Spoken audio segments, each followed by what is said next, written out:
Can Barcelona's old passing style become Liverpool's key to winning trophies? Let's find out. This one has a couple different names as we've seen in the past. The official Steam Workshop title is Passing Triangles and Possession version 10, I guess, by ViVe, which is V_V. On the tactic itself, you can see it's a plus 75% possession tactic, the ultimate FM24. There is a description. There's a lot of screenshots, so definitely check this out. It looks like a good 4-3-3 so far. But in the description, he writes, my best FM24 tactic under these categories: possession heavy, lots of passes, rotation, creativity, and flexibility. There's more to it, but basically, I promise you'll love it. Now, it looks like they used the team FC Honka in the Finnish league. I have never played in the Finnish league, so taking a Finnish tactic and kind of throwing it into the Premier League and the Championship, I'm not sure how that's going to work, but we're going to check it out with our three teams of Liverpool, Aston Villa in the Premier League, and then Ipswich Town in the Championship. So let's head on over to the Premier League and see how they did. Well, immediately off the bat, you can see Liverpool get their trophy, tops of the league, 84 points, 75 goals for. I will say it doesn't seem like it's a highly attacking tactic. 75 is a great tally, but we've definitely seen Liverpool with more. 84 points is about average for Liverpool, and usually they come in second, but this time winning the league. Aston Villa, though, in 8th. It did not do a great job for them. 63 points, 56 goals for. We'll have to see how the stats work out and if they've won any other trophies, but so far Aston Villa not so much. Liverpool, pretty good.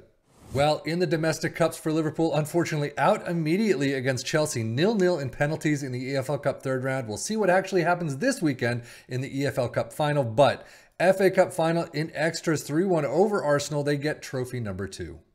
But they do miss out on the Europa League trophy. They're out in the round of 16 against Sporting. Interesting. So overall, Premier League, absolute tops, fantastic mark from there. And they're actually tops by 6 points, so very well done there. Out in the round of 16 of the Europa League, pretty bad there.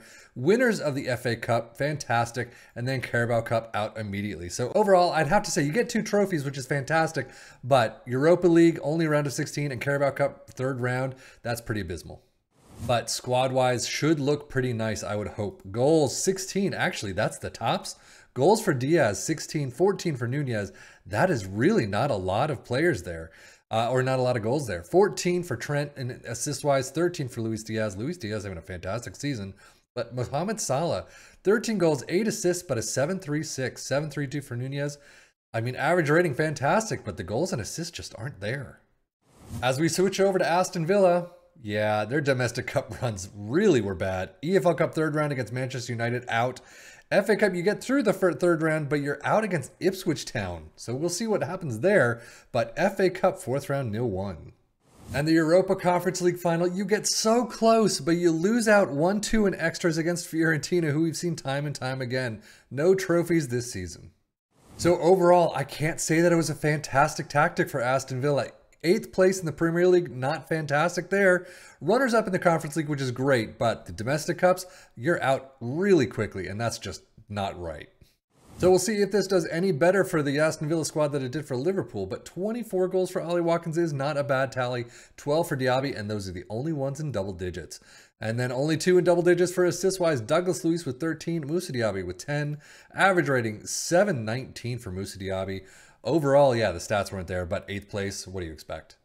Data Hub for Liverpool, they've got some good attacking numbers. Usually we see them higher up in the table or in this little chart, but, you know, they're above Premier League average, which is fantastic to see. Dribbles, very well done. Passing, I think these two teams just pushed out that passing mark.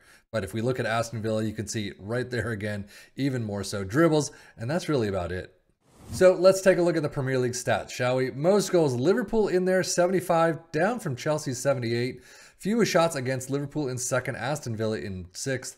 Most possession, Liverpool is up at 61%, which is nice. Aston Villa is 58, a little bit above average.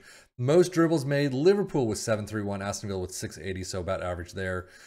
Most tackles won, never there. Best pass completion, Liverpool actually getting 2nd place over Aston Villa is 90% though. Most shots for Liverpool in 5th, and that's about it. So as we switch our sights to Ipswich Town in the Championship, 11th place, 67 goals, 67 points. I mean, you've got a plus goal differential, but still 11th place is pretty awful. 67, 8 more points and you're up in 5th, or actually in 6th or thereabouts. So, you know, if you got a couple more games under your belt and did a bit better than they did here, you could get into the playoff promotion spots. But unfortunately, 11th place is not a good place for them.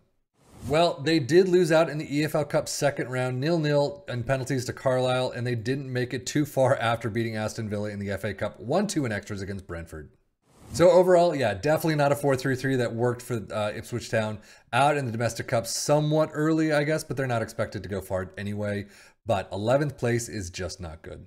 So squad-wise, you can see 12 goals for Connor Chaplin, and that is it. Hurst is all the way down. Where's Hurst? He only played 2 off the bench this season. He can't be happy with that. But assists, no one in double digits. Jack Taylor with 8, and that is it. 7-4-0 for Christian Walton with 1 appearance. But Ruben van Brommel coming in during the winter time, 7-16, and Wes Burns with 7-04. Well, I will say they are in the championship stats to a degree. I mean, fewest shots against in 2nd, most possession in 3rd, dribbles made in 4th, and then Ipswich Town with best pass completion in 2nd, and that's it.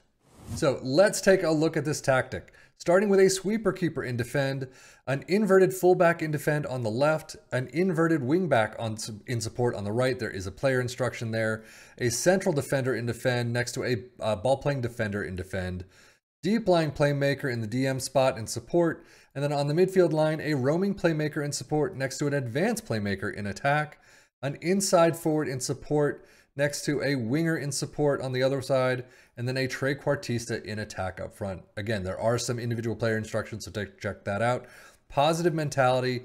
In possession, attacking width is fairly narrow. Play out of defense. Passing directness is much shorter. Tempo is slightly lower. Low crosses and work the ball into the box. In transition, counter press, distribute quickly, and distribute to the center backs. And then out of possession, a high press line of engagement, much higher defensive line, trigger press much more often, prevent short goalkeeper distribution, and step up more. So how did this do for our 3 teams? I can't say it did an amazing job. Ipswich Town in 11th place, not fantastic, and out pretty quickly in all the domestic cups. Aston Villa doing the exact same, not a fantastic position. 8th, a little bit above where they're expected to be, but not far enough. They get a Conference League next season, but no trophies. Liverpool get a couple trophies. 84 points is average. I mean, you can definitely take a look at this one for Liverpool. I think we've seen 4-3-3s that have done better, but again, there is some information. There's a lot of screenshots, so definitely check it out, and hopefully you can do a little bit better. But that's it for me, Sefian FM for the Football Manager blog channel, saying thank you as always for watching. Take care and enjoy.